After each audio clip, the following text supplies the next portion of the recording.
ایوب 42واں باب۔ تب ایوب نے خداوند کو یوں جواب دیا، میں جانتا ہوں کہ تو سب کچھ کر سکتا ہے اور تیرا کوئی ارادہ رک نہیں سکتا۔ یہ کون ہے جو نادانی سے مصلحت پر پردہ ڈالتا ہے؟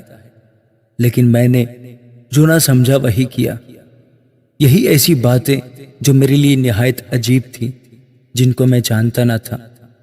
میں تیری منت کرتا ہوں، سن، میں کچھ کہوں گا، میں تجھ سے سوال کروں گا، تو مجھے بتا۔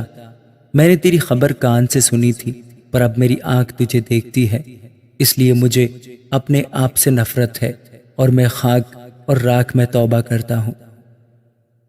اور ایسا ہوا کہ جب خداوند یہ باتیں ایوب سے کہہ چکا تو اس نے الیفز تیمانی سے کہا کہ میرا غضب تجھ پر اور تیرے دونوں دوستوں پر بھڑکا ہے، کیونکہ تم نے میری بابت وہ باتیں نہ کہیں جو حق ہیں، جیسے میرے بندہ ایوب نے کہیں۔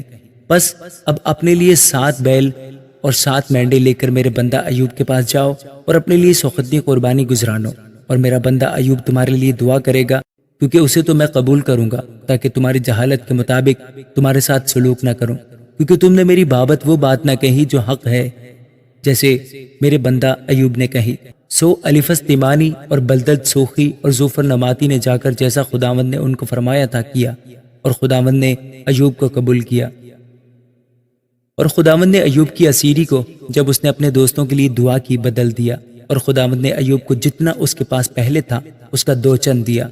تب اس کے سب بھائی اور سب بہنیں اور اس کے سب اگلے جان پہچان اس کے پاس آئے، اور اس گھر میں اس کے ساتھ کھانا کھایا اور اس پر نوحہ کیا، اور ان سب بلاؤں کے بارے میں جو خداوند نے اس پر نازل کی تھیں اسے تسلی دی۔ ہر شخص نے اسے ایک سکہ بھی دیا، اور ہر ایک نے سونے کی ایک بالی۔ جو خداوند نے ایوب کے آخری ایام میں ابتدا کی نسبت زیادہ برکت بخشی، اور اس کے پاس 14,000 بھیڑ بکریاں اور 6,000 اونٹ اور 1,000 جوڑی بیل اور 1,000 گدیاں ہو گئیں۔ اس کے 7 بیٹے اور 3 بیٹیاں بھی ہوئیں، اور اس نے پہلی کا نام یمیمہ اور دوسری کا نام کسیا اور تیسری کا نام کرن حپوک رکھا۔ اور اس ساری سرزمین میں ایسی عورتیں کہیں نہ تھیں جو ایوب کی بیٹیوں کی طرح خوبصورت ہوں۔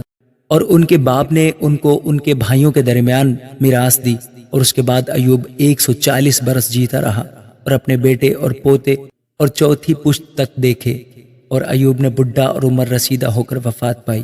آمین۔